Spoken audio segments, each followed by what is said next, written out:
Hello friends, मैं लुमेश पटेल आपका स्वागत करता हूं हमारे इस यूट्यूब चैनल में। आशा करता हूं आपका पढ़ाई बहुत अच्छा चल रहा होगा। आज हम लोग चर्चा करने वाले हैं शिक्षक भर्ती और सहायक शिक्षक के सिलेबस के बारे में।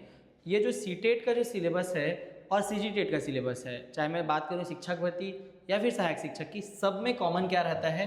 हमारा कॉमन रहता है CDP, ठीक, और 30 नंबर का आता है। इसमें मुख्यतः जो हमको पढ़ना रहता है वो बालक के पूरे विकास के बारे में रहेगा, बालक की अवस्थाएं, ठीक, समावेशी शिक्षा से लेके विशेष आवश्यकता वाले बच्चे, फिर शिक्षा का पूरा इतिहास, ठीक, मनोवैज्ञानिकों के बारे में पढ़ना रहता है। तो ऐसे करके हमको इसमें बहुत सारे आयाम हैं जिनको पढ़ना रहता है। तो चलिए हम लोग चर्चा कर लेते हैं पहले कि बाल विकास एवं शिक्षण शास्त्र का सिलेबस कैसा रहता है। देखिए, इसमें जो सिलेबस है, ठीक है, उसमें टोटल 4 यूनिट हैं। अगर मैं बात करूँ शिक्षक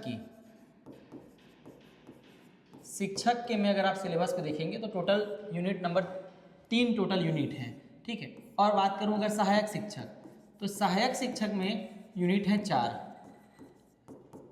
और अगर आप शिक्षक और सहायक शिक्षक दोनों का देखेंगे सिलेबस को, तो आपको क्या लगेगा कि जो चीज़ें हैं वो क्रम से नहीं है, इधर उधर सारी चीज़ें दे दी हुई हैं।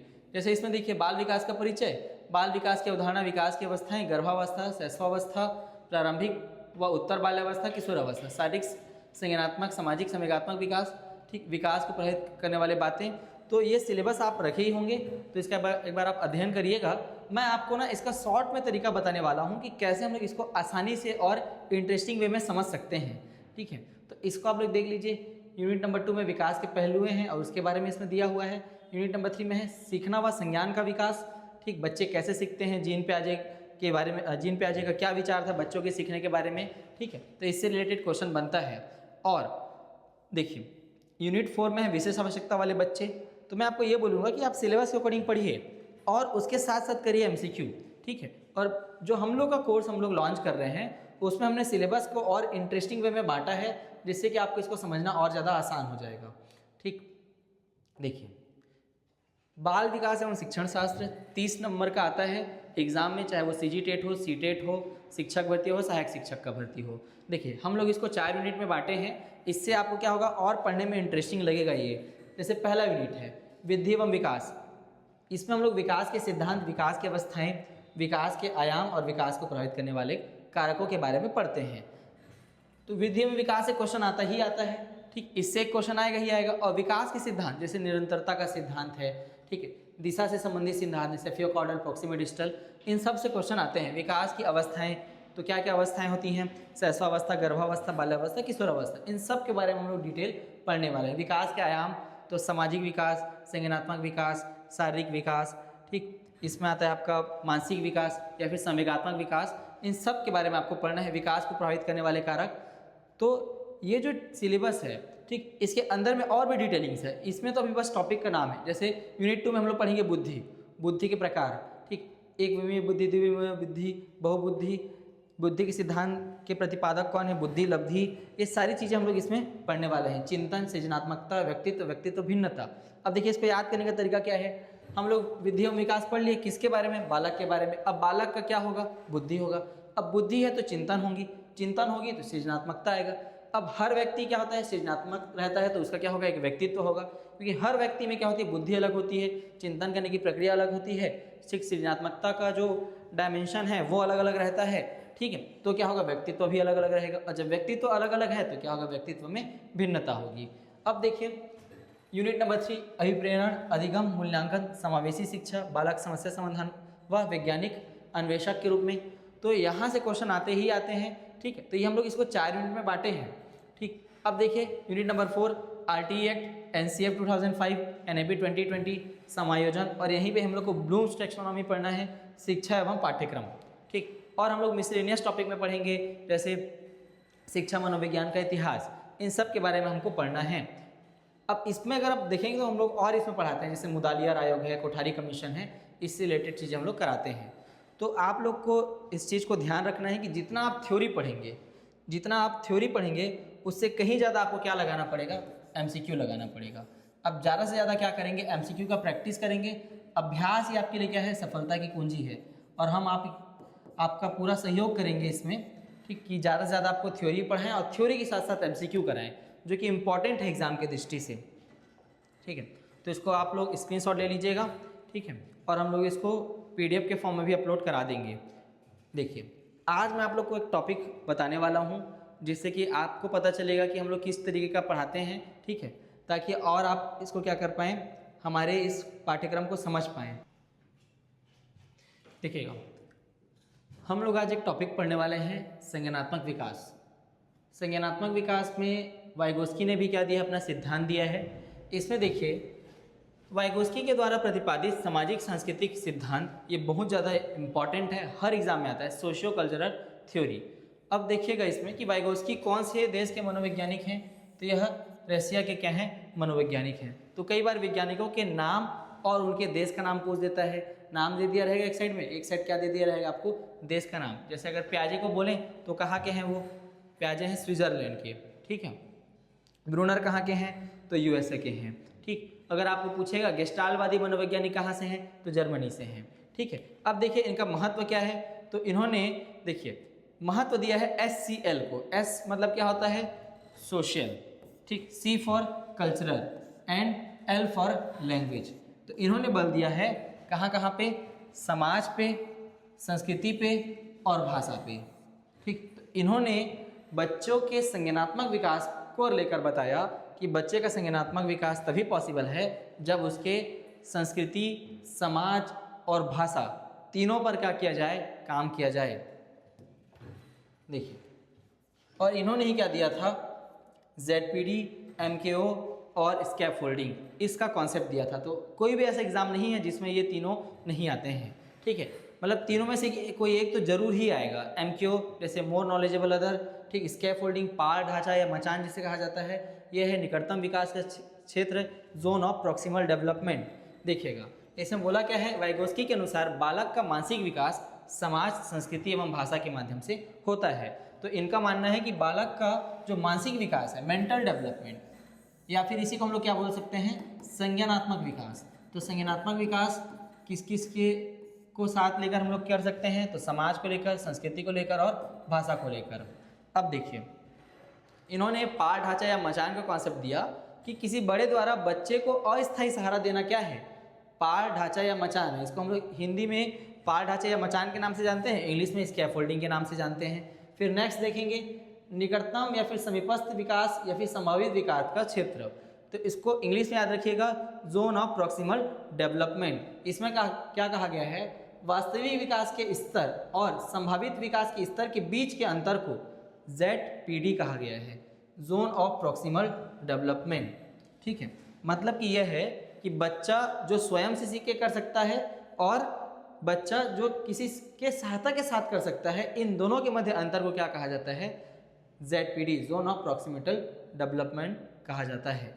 अब देखिए, अधिक जानकार अन्य, किसी जानकार व्यक्ति बड़ा या छोटा से किसी विषय पर जानकारी लेना क्या है, स्कैफोल्डिंग होता है। अभी हम लोग इसके बारे में चर्चा करने वाले हैं। जैसे कोई डॉक्टर है, तो डॉक्टर किसी भी बीमारी को लेकर क्या करता है, हमारा इलाज करता है और हम उनसे क्या करते हैं, कंसल्टिंग करते हैं, उनसे समझने का, जानने का प्रयास करते हैं कि बीमारी क्यों हुई है, कैसे हुई है और इसके उपचार क्या क्या हैं। जैसे टीचर है, तो टीचर क्या करता है, सहायता करता है, ठीक। देखिए, और टीचर हमसे बड़े भी हो सकते हैं, हमसे छोटे भी हो सकते हैं, जो हमको क्या करते हैं, किसी विशेष विषय में क्या करते हैं, जानकारी देते हैं। देखिए, अब मैं थोड़ा सा इसको इलेबोरेट करता हूं कि ZPD होता क्या है। इसमें क्या लिखा है, देखिएगा ध्यान से, लिखा है what can I learn on my own. बच्चा बोलता है कि क्या वो स्वयं से सीख सकता है, वो सारी चीजें जो वो स्वयं से सीख सकता है, ये उसका स्तर है सीखने का, ठीक। अब देखिएगा, यहाँ पे बोला है टेक्नोलॉजी एंड टूल्स या फिर नॉलेजेबल अदर, तो या प्रौद्योगिकी के माध्यम से या फिर किसी अन्य सहायता से या फिर किसी अन्य व्यक्ति द्वारा जो उस विषय का क्या हो, जानकार हो, उसको क्या देता है, उसको उस सब्जेक्ट के बारे में समझ प्रोवाइड करता है, उस सब्जेक्ट के बारे में जानकारी देता है। तो क्या होगा, जब उसको जानकारी देगा तो उसका समझ का दायरा बढ़ेगा। तो समझ का दायरा बढ़ के मान के चलिए कि इतना हो गया, ये उसके समझ का दायरा क्या हो गया, बढ़ गया। तो देखिए, जो बच्चा स्वयं से सीख सकता है और हेल्प मिलने के बाद जो सीख सकता है, उसी के बीच के अंतर को क्या कहा गया है, ZPD कहा गया है, जोन ऑफ प्रॉक्सिमल डेवलपमेंट, अब क्या होगा, धीरे धीरे हम उसको सहायता कर रहे हैं, सहायता करने के बाद वो क्या आ रहा है, उसका समझ विस्तार हो रहा है। तो एक टाइम ऐसा आएगा कि ये जो उसका क्या था ZPD था, वो उसके लिए क्या हो गया, उसके नॉलेज का एरिया हो गया। वैसे ही धीरे धीरे क्या होगा, अन्य व्यक्ति जब उसका मदद करेगा तो उसका समझ का स्तर, उसका संज्ञानात्मक विकास क्या होगा, बढ़ेगा। ठीक, इसी को ही कहा गया है जोन ऑफ प्रॉक्सिमल डेवलपमेंट कहा गया है। देखिए इसमें क्या बताया गया है। अब देखिए वाइगोस्की कॉग्निटिव डेवलपमेंट थ्योरी, इसमें बोला है सोशल इंटरेक्शन, बच्चा सामाजिक अंतःक्रिया के माध्यम से सीखता है। Social interaction, Vygotsky emphasised that social interaction plays an fundamental role in the development of cognition. तो संज्ञान के विकास में किसकी बहुत ज़्यादा महत्ता है, सोशल इंटरेक्शन, सामाजिक अंतःक्रिया की बहुत ही ज़्यादा क्या है यहाँ पे महत्व है। Okay, next more knowledgeable other, तो इसको हम लोग अन्य जानकार बोलते हैं। ठीक है, अन्य अधिक जानकार के भी नाम से इसको जाना जाता है। इसमें क्या होगा कि जो हमसे अन्य जानकार है, ठीक, अधिक जानकार व्यक्ति है, वो हमसे क्या हो सकता है, छोटा भी हो सकता है, बड़ा भी हो सकता है। ठीक, हमको क्या करता है, उस विषय के बारे में क्या देता है, जानकारी देता है। अधिक जानकारी रखने वाला व्यक्ति, ये हमसे क्या हो सकता है, छोटा भी हो सकता है और हमसे बड़ा भी हो सकता है। ठीक है, देखिए फिर जोन ऑफ प्रॉक्सिमल डेवलपमेंट, तो the ZPD is the difference between what a learner can do without help, इसमें बिना किसी सहायता से स्वयं से जो कर सकता है, और and what they can achieve with guidance, और जो सहायता से कर सकता है, इसी के बीच के अंतर वो क्या बोलते हैं, ZPD कहते हैं, जोन ऑफ प्रॉक्सिमल डेवलपमेंट। कभी कभी इसका फुल फॉर्म भी पूछ देता है एग्जाम में।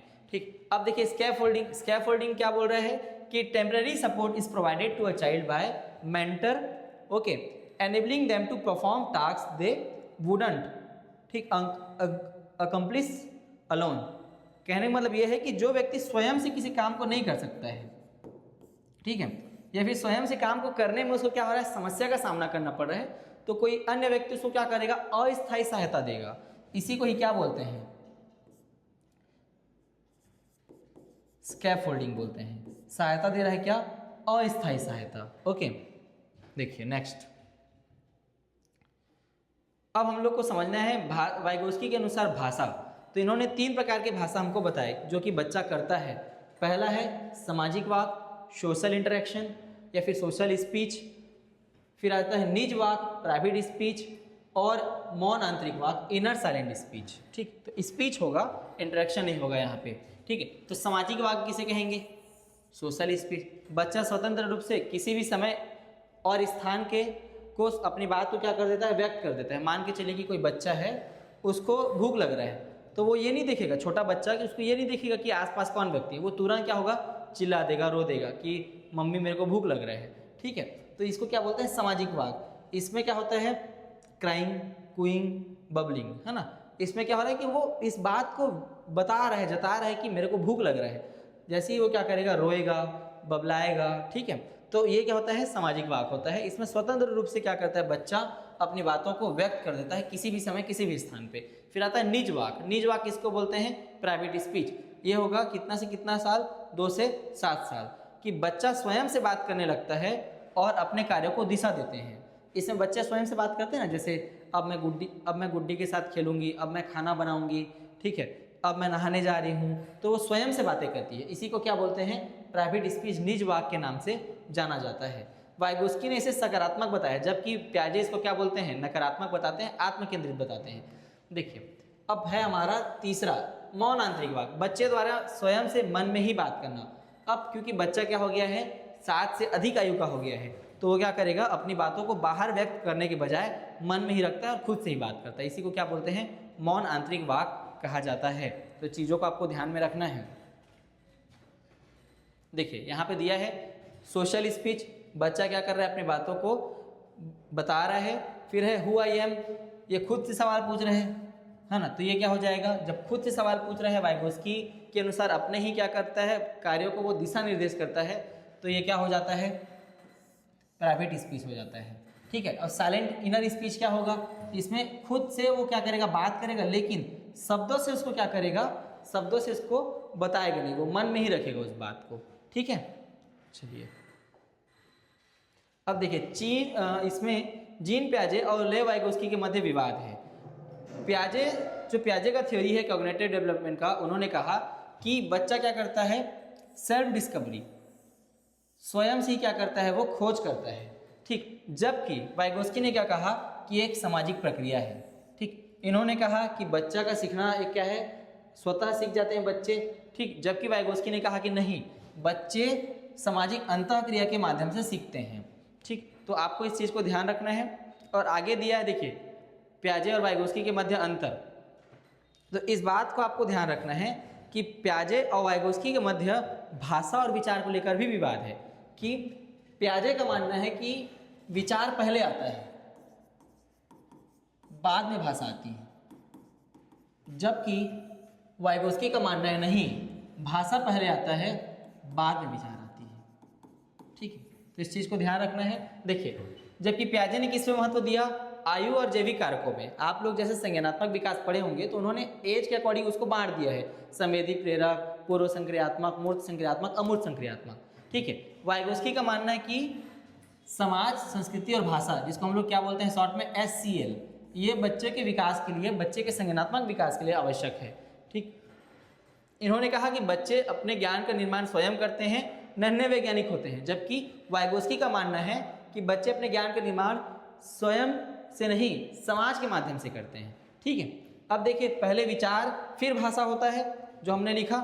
इन्होंने बोला कि नहीं, पहले भाषा फिर विचार का विकास होता है। तो इनके मध्य क्या है, भाषा और विचार को लेकर विवाद है। ठीक, इन्होंने अहम केंद्रियता को क्या माना, नकारात्मक व्यवहार माना, जबकि निज वाक्य में क्या हुआ, अहम केंद्रियता को सकारात्मक वाक्य माना गया है। तो इन सब को आपको ध्यान से समझना है। और हम आपको इस कोर्स में क्या कराएंगे कि जितना भी हम लोग थ्योरी कराएंगे उसके बाद क्या कराएंगे, आपको MCQ कराएंगे, जिससे कि आपको चीज़ें और भी क्लियर होंगी।